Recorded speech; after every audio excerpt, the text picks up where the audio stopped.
और दोस्ती ऐसी होना चाहिए, धोखाधड़ी की दोस्ती नहीं, स्वार्थ की दोस्ती नहीं।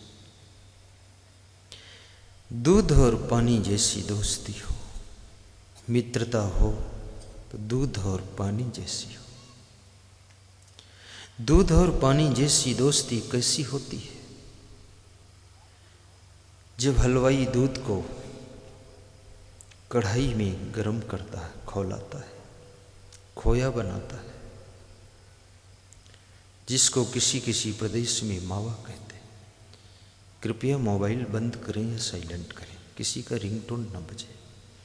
अनुशासन का भी पालन करें, खुश भी रहें और शांत भी रहें।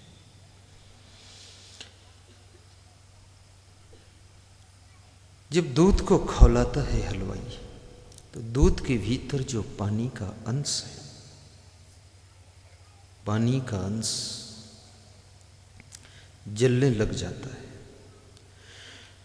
दूध अपने मित्र को जलता हुआ देख करके सह नहीं पाता है, तो दूध उबल पड़ता है, उबल करके आग में गिरता है और आग को बुझाता है।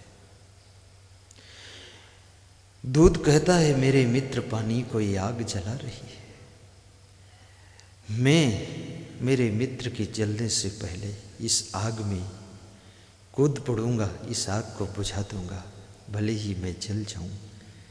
दूध अपनी जिंदगी को दांव पर लगा देता है। दोस्त उसी का नाम है जो अपने मित्र के लिए अपने आप को दांव पे लगाना जानता है। स्वार्थी दोस्त, लोभी दोस्त, चालाक दोस्त अपने दोस्त को ही दांव पे लगा देता है, स्वयं को बचा लेता है। हलवाई देखता है कि दूध उबल पड़ा है, आग को बुझाने जा रहा है।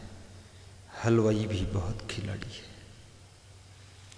एक डिब्बा पानी लेकर कड़ाह में डाल देता है। दूध अपने मित्र पानी को पाकर फिर ठंडा हो जाता है कि मेरा मित्र आ गया। फिर थोड़ी देर बाद जब पानी जलने लगता है तो दूध फिर उबाल देता है। फिर हलवाई एक डिब्बा पानी डाल देता है।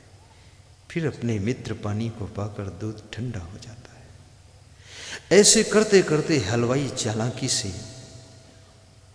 दूध के भीतर जो पानी है उसको जला देता है और खोया बना देता है। लेकिन जब तक दूध में दम रहती है तब तक वो अपने मित्र की रक्षा के लिए अपनी जिंदगी को दांव पे लगाता है। मित्रता हो तो दूध और पानी जैसी हो, राम और हनुमान जैसी हो, कृष्ण और सुदामा जैसी हो। मित्रता ऐसी ना हो जैसे खीरा ऊपर से मिला हुआ दिखता है और भीतर 3 फांके रहते हैं। प्रीति न ऐसी कीजिए जस खीरा ने कीन, ऊपर से तो दिल मिला, भीतर फांके 3, भीतर फांके 3।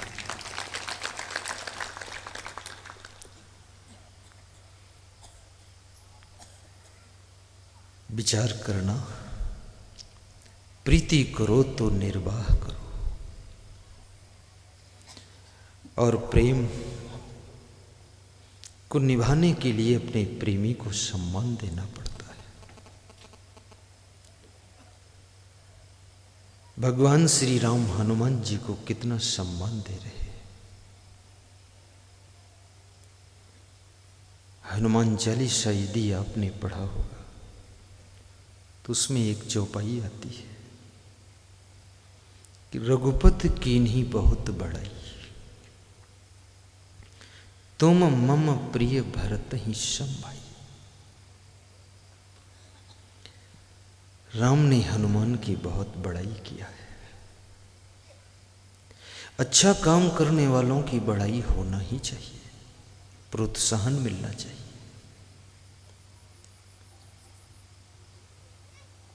और गलत काम करने वालों की निंदा होना चाहिए। निंदा के डर से भी लोग सुधर जाते हैं। निंदा में ताकत है, लेकिन निंदा करने का धंधा नहीं होना चाहिए कि फालतू निंदा कर रहे हैं, आदत बन गई, जिसकी देखो उसकी निंदा। कुछ लोग तो ऐसे निंदक बन जाते हैं, उनका स्वभाव ऐसे होता है जैसे जोंक भैंस के स्तन के पास में पकड़ती है, दूध नहीं खींचती है, खून खींचती है। जोंक जैसा स्वभाव जिनका बन गया है, वो अच्छे से अच्छे व्यक्ति को भी मिलेंगे तो उसके अवगुण ही देखेंगे और उसकी निंदा ही करेंगे। जोंक जैसे मत बनो, पड़वा जैसे बनो। भैंस का स्तन पकड़ो तो वहां से दूध खींचो। स्थान वही है, खून भी खींच सकते हो और दूध भी खींच सकते हो। पड़वा बनकर जियो। गुणों को देखो, हर व्यक्ति के अंदर गुण होते हैं। जो स्त्री अपने पति में गुण देखती है, जो पति अपनी पत्नी में गुणों का दर्शन करता है, उनमें विवाद बहुत कम होता है। और जिनको कमियां ही कमियां दिख रही हैं, उनमें रोज महाभारत होती रहती है। और जिस घर में पति पत्नी के बीच में, भाई भाई के बीच में, पिता पुत्र के बीच में, सास बहू के बीच में कलेश मचा रहता है, उस घर से लक्ष्मी नाराज होकर के विदा हो जाती है। ये लक्ष्मी के दो रूप होते हैं, एक तो धन और दूसरा रूप लक्ष्मी का है शांति, संपत्ति और शांति। लक्ष्मी का पूर्ण रूप किसी को प्राप्त होता है तो उसके घर में संपत्ति भी होगी, शांति भी होगी, लेकिन पूर्ण रूप बहुत कम लोगों को प्राप्त होता है। अर्ध रूप मिलता है, संपत्ति मिल गई लेकिन शांति नहीं मिली। गुजरात में मैं कार्यक्रम करता हूँ तो वहाँ के लोग यही मांगते हैं, कहते हैं धन तो है, संपत्ति है, बस शांति होनी चाहिए, शांति देना। तो मैं मन में सोचता हूँ, शांति ऐसी चीज नहीं जो आपको हाथ से उठा कर दे दो। शांति तो मनुष्य के मन में होती है। मन अगर समझदार हो जाएगा तो मन शांति को जन्म देना शुरू कर देगा, और मन जितना ना समझ होगा तुम स्वर्ग में भी अशांत हो जाओगे। और मन समझदार होता है तो केवल सत्संग में समझदार होता है और कहीं ये समझता नहीं।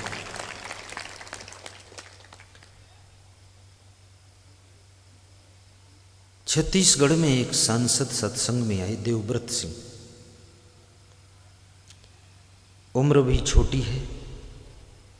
बोले टीवी में आपका प्रवचन सुनता हूँ। मैंने कहा आपका नाम तो सुना था, होर्डिंग भी देखे थे, भेंट कभी नहीं हुई। बोले गुरुवर मिलना तो चाहता था पर मेरे जिले में आप कम आते हैं क्योंकि यहाँ नक्सलाइट है। आपकी फिक्स लाइट है, यहाँ नक्सलाइट है तो आप कम आते हैं।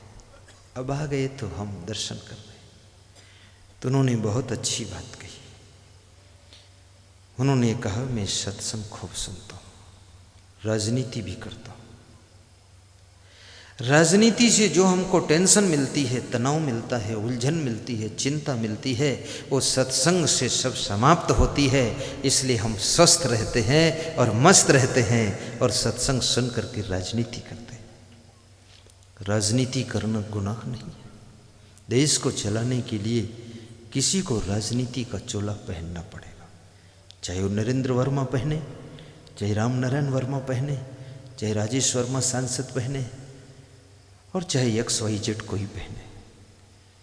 राजनीति बहुत मेहनत का खेल है, लेकिन सर्विस करो, बिजनेस करो, खेती करो, राजनीति करो, पर सत्संग से जुड़े रहो।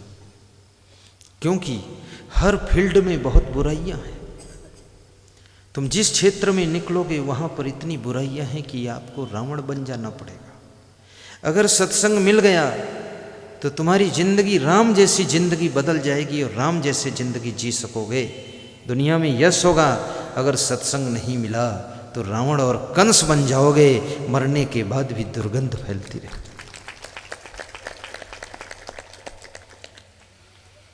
सत्संगत की महिमा बड़ी, आए कर लो घड़ी तो घड़ी। संगत का कितना प्रभाव है। पानी को दूध का संग मिल जाता है फ्री मिलने वाला पानी 40 रुपये लीटर बिक जाता है। वही पानी है, शक्कर का संग मिलता है तो शरबत कहलाता, फिर उसे पानी कोई नहीं कहता, नाम बदल गया, संगत बदल गई। और जिसे 1 गिलास पीना वो 1.5 गिलास पी लेता है।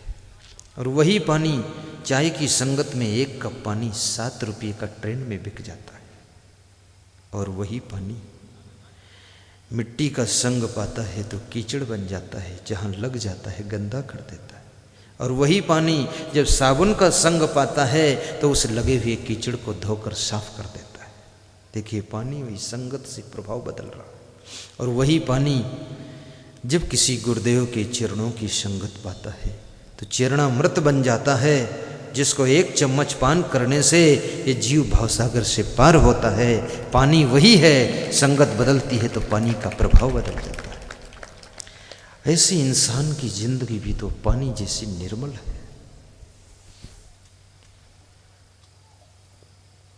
जैसी संगत वैसी रंगत। सुआ पंछी अगर भक्त के घर पिंजड़े में बंद है तो भक्त जब राम राम कहता है, तोता पंछी भी राम राम कहना सीख जाता है।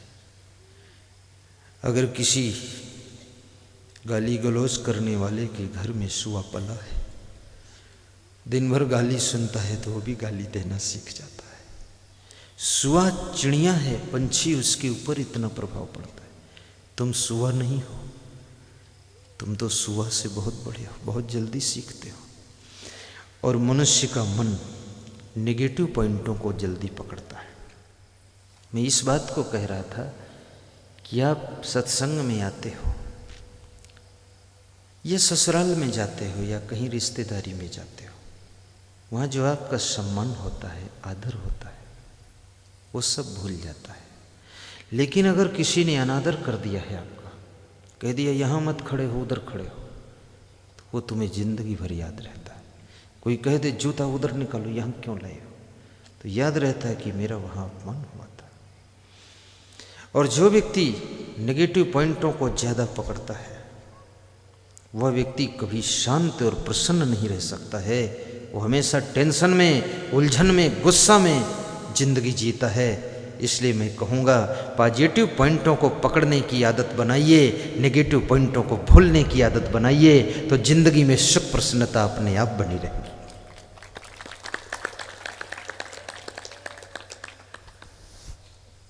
आपका मन घर में भी नेगेटिव पॉइंटों को पकड़ता है।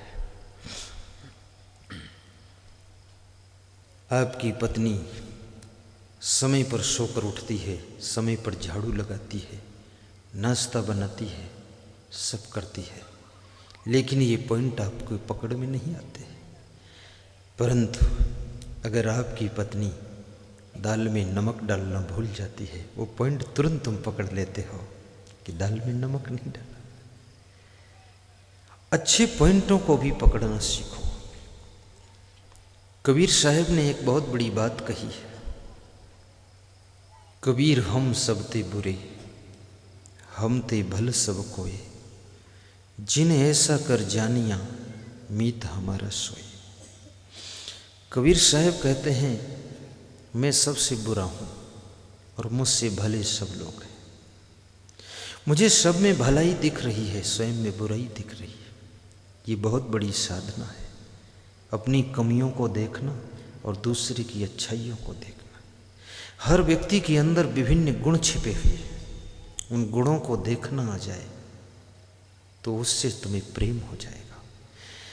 जहाँ जहाँ गुण दिखाई देते हैं वहाँ वहाँ तुमको प्रेम हो जाता है, और जिसमें तुम्हें अवगुण ही अवगुण दिखने लग जाते उससे नफरत हो जाती है। एक दूसरे में गुणों का दर्शन कीजिए। ये संसार उन्हीं लोगों के लिए सुखद है जिनकी दृष्टि पवित्र है, जिनकी दृष्टि शुद्ध है, जिनकी दृष्टि प्रेम भरी है, उनके लिए संसार सुखद है। जिनकी दृष्टि में नफरत है, जिनकी दृष्टि में क्रोध है, जिनकी दृष्टि में करुणा नहीं है, प्रेम नहीं है, उनकी जिंदगी दुख में ही बीतती है, उलझन में ही बीतती है। इसलिए प्रेम और करुणा की दृष्टि बनाओ। पोथी पढ़ी पढ़ी जग मुआ, पंडित हुआ न कोई। 2.5 अक्षर प्रेम का पढ़े सो पंडित हुए। और प्रेम की शुरुआत अपने घर से करो। बाहर के लोगों से प्रेम करना आसान है, क्योंकि वे थोड़ी देर के लिए मिलते हैं। हम हंस देते हैं, मुस्कुरा देते हैं, हाथ जोड़ देते हैं, राम राम कर देते हैं, कहते हैं धन्यवाद। लेकिन अपने घर में प्रेम की गंगा बहाओ। मैंने सुना है एक आदमी पत्नी से झगड़ा करके पत्नी को कुआं में ढकेल कर किसी साधु के पास भाग कर चला गया। बोला मैं साधु बन जाऊंगा, मुझे साधु के कपड़े पहनाओ। तो साधु ने कहा कि इतना जल्दी क्या है? बोले तुम्हारी सेवा करूंगा, तुमसे प्रेम करूंगा। तो संत ने कहा तुमने क्या अपने माता पिता से प्रेम किया, उनकी सेवा किया, पत्नी से प्रेम किया, बच्चों की सेवा किया? बोले माता पिता से तो 10 साल हो गए अलग हुए, बातचीत नहीं होती। और पत्नी से ही विवाद हुआ, उसे कुएं में ढकेल कर आया। अब आखिरी तुम हो, तुमसे प्रेम करूंगा, सेवा करूंगा। तो संत ने कहा क्षमा कीजिएगा, मुझसे नाराज होगे तो मुझे नदी में ढकेल दोगे, बुढ़ापे में संभल भी नहीं पाऊंगा, मर जाऊंगा, माफ कीजिए। प्रेम की गंगा बहाते चलो, ज्योति से ज्योति जलाते चलो। गाइए 2 पंक्तियां। प्रेम की गंगा बहाते चलो, ज्योति से ज्योति जलाते चलो।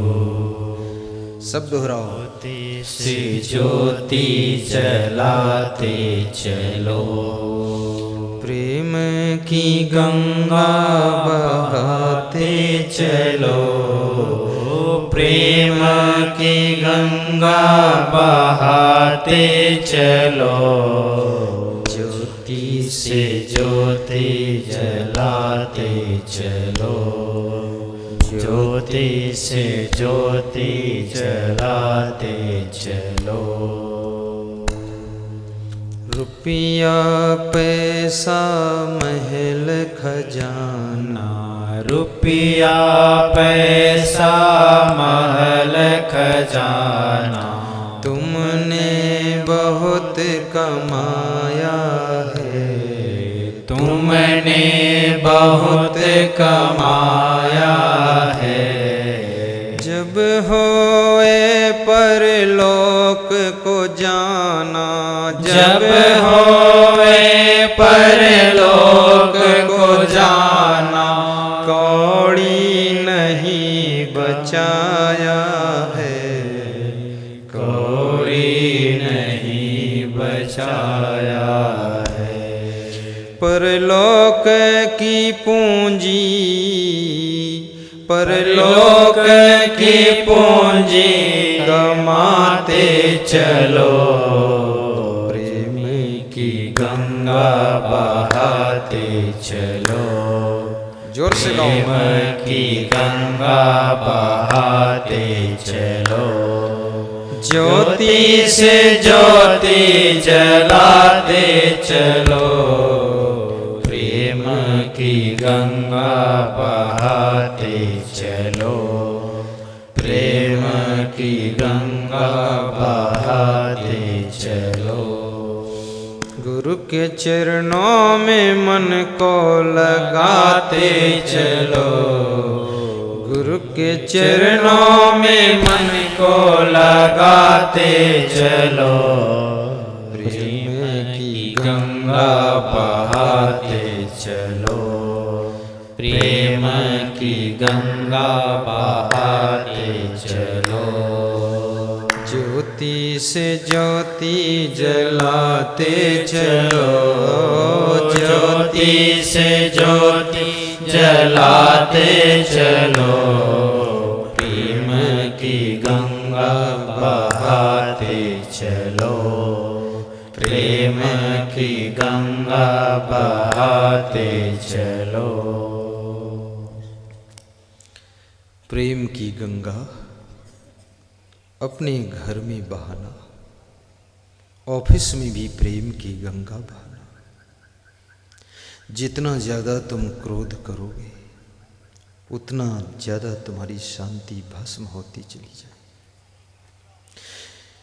जितना ज़्यादा अहंकार करोगे उतना ज़्यादा तुम्हारा मन उलझन और असमंजस का शिकार होता चला। अहंकार को खत्म कीजिए, बड़े से बड़े पद पर पहुंचिए, लेकिन पद का मद ना आने दीजिए। कार में बैठकर चलिए, लेकिन अहंकार में पैदल भी मत चलिए। बॉम्बे का नगर सेठ सुबह सुबह मॉर्निंग वॉक में निकला। सड़क पर एक कुत्ता बैठा था। सेठ बहुत मोटा तगड़ा था। सेठ का वजन 1.5 कुंटल रहा। उत्तर प्रदेश में इतने मोटे लोग नहीं हैं, यहाँ तो 1 कुंटल के अंदर ही है। ज़्यादा मोटे लोग देखना है तो गुजरात चलना पड़ेगा। वहाँ 1.5 कुंटल, 2 कुंटल, 2.5 कुंटल तक हैं लोग। क्यों इतना वजन हो गया? थायराइड ग्रंथि सही काम नहीं कर रही है, डाइजेशन सिस्टम बिगड़ा हुआ है, टेंशन बहुत है, शरीर से कठोर व्यायाम नहीं है, बॉडी से पसीना नहीं निकलता है, इसलिए धीरे धीरे वजन बहुत बढ़ गया। बहुत वजन बढ़ने लग जाए तो 160 बीमारियों को निमंत्रण मिल जाता है। मैं निवेदन करूंगा। और बहुत शरीर दुबला हो जाए तो 50 बीमारियों को निमंत्रण मिलता है। सूख जाए एकदम, बीच में रहे तो ठीक है। बंबई का नगर सेठ मॉर्निंग वॉक में जा रहा है। सामने एक रास्ते में कुत्ता बैठा है। कुत्ते के पास आकर के वो सेठ कहता, हट। कुत्ता नहीं हटता है। दूसरी बार फिर कहा हट, तो फिर नहीं हटा। तीसरी बार कहा हट, तो भी नहीं हटा कुत्ता। तो एक दूसरा कुत्ता पास में खड़ा था, वो आया और उस बैठे हुए अकड़ू कुत्ते से बोला, तू हटता क्यों नहीं? तेरे को पता नहीं है ये बंबई का नगर सेठ है? तो उस बैठने वाले कुत्ते ने कहा कि तेरे को पता नहीं है कि बंबई का मैं नगर कुत्ता हूं? मैं कोई इससे कम हूं? ये बंबई के सेठ लोगों के बारे में मुझे पूरा पता है, कुत्ते ने कुत्ते से कहा। तो दूसरे कुत्ते ने उस बैठने वाले कुत्ते से पूछा, तुझे क्या पता है? बोले, मुझे ये पता है कि बंबई के सेठ के लोगों के पास टाइम बहुत कम होता है। ये 3 बार हट हट हट कहेंगे और चौथी बार खुद ही हट जाएंगे, पर मैं नहीं हटूंगा। अकड़ू कुत्ता। अहंकार हटना नहीं चाहता है, अहंकार झुकना नहीं चाहता है, अहंकार नमस्कार करना नहीं चाहता है, अहंकार चरण छूना नहीं चाहता है। जब तुम किसी के चरण छूने के लिए चलते हो, तुम्हारे भीतर छुपा हुआ अहंकार तुमको भीतर भीतर मना करता है कि मत छूना। क्या इनसे कोई कम है? खुद समझाता है तुमको, क्योंकि अहंकार जानता है कि अगर ये चरण छू लिया तो मेरी तो मृत्यु हो जाएगी। इतनी नम्रता की चरण छू लिया तो वहां अहंकार कहाँ रहेगा? नम्रता का दिया जल गया तो अहंकार का अंधकार कहाँ बचेगा? इसलिए अहंकार हमेशा नमस्कार करने को भी मना करता है। हाथ जोड़ने को भी मना करता है। हाथ नहीं जोड़ूंगा। कौन होते हैं ये, क्यों हाथ जोड़ूं? अपने आप भाषण करता, अकेले बोलते, अहंकार अकेले भी चिल्लाता रहता है। तुमसे कौन कहता है हाथ जोड़ो? मत जोड़ो। हाथ जोड़ना, नमस्कार करना जीवन की एक कला है। प्रेम की शुरुआत, मैत्री भाव का शुभारंभ नमस्कार से होता है। First impression in the last impression. First बार जिससे मिलो, अगर आपने इंप्रेसिव कर लिया अपने मधुर व्यवहार से, तो लास्ट तक उस व्यवहार का प्रभाव बना रहेगा। और फर्स्ट बार में ही अकड़ गए तो फिर अक्कड़ लक्कड़ फक्कड़ बने रहो, पूरी जिंदगी उलझन में जाएगी। कई बार नम्र लोगों को लोग कहते हैं, अरे डरपोक है इसलिए सबको हाथ जोड़ता है। विनम्र व्यक्ति डरपोक नहीं होता, बहुत समझदार होता है। मैं भी सबको हाथ जोड़ता हूं, डरपोक थोड़े हूं। सिया राम मैं सब जग जानी, करो प्रणाम जुर जुग पानी। माताओं के अंदर सीता का रूप देखकर प्रणाम कर लो, पुरुषों के अंदर राम रूप का दर्शन करके नमस्कार कर लो। नमस्कार बहुत बड़ी चीज है। नमस्कार गुरुदेव तुम्हें भक्तों का बारंबार हो। और नमस्कार से विकास के द्वार भी खुलते हैं। बहुत बड़ी शक्ति है नमस्कार में। कभी कभी तुम संकोच में नमस्कार नहीं कर पाते हो। अहंकार तो नहीं है, लेकिन शर्म ज्यादा है। अब इस सिस्टम को भी समझना पड़ेगा। जरूरत से ज्यादा शर्म, तादाद से ज्यादा संकोच तुम्हारी उन्नति में बाधक है। और बिल्कुल शर्म ना होना, बिल्कुल बेशर्म हो जाना, ये तुम्हारे पतन में साधक है। आज हमारे देश में कुछ लोग ऐसे हैं जिनकी शर्म पूरी खत्म हो गई, बेशर्म हो गए। और कुछ ऐसे हैं जिनकी शर्म खत्म हुई, उनके हिस्से की भी शर्म अपने हिस्से में जमा की है। अब बहुत शर्माते। तादाद से ज्यादा शर्माइए मत, थोड़ी शर्म रखो। मैं धन्यवाद देता हूं आपको। नमो नमो गुरुदेव को बारंबार प्रणाम। अथर्ववेद की ऋषि ने कहा है, नमो ज्येष्ठाय च कनिष्ठाय च, नमो प्रगल्लभाय च पूर्वजाय च, नमो जघन्याय च, नमो मध्यमाय च। अपने से बड़े लोग मिले उनको भी नमस्कार करो, और अपने से छोटे हो उनको भी नमस्कार कर दो। कौन बड़ा है कौन छोटा है? जिनको तुम छोटा कहते हो उन्होंने ही मिल करके तुमको बड़ा बनाया है। कृष्ण भगवान के भक्त श्री बिंदु जी ने एक बहुत अच्छी कविता कही है। अभी छोड़ता हूं मंत्री जी आपको, पर्ची आ गई है, चुप्पे से छोड़ूंगा, थोड़ा बैठे रहना।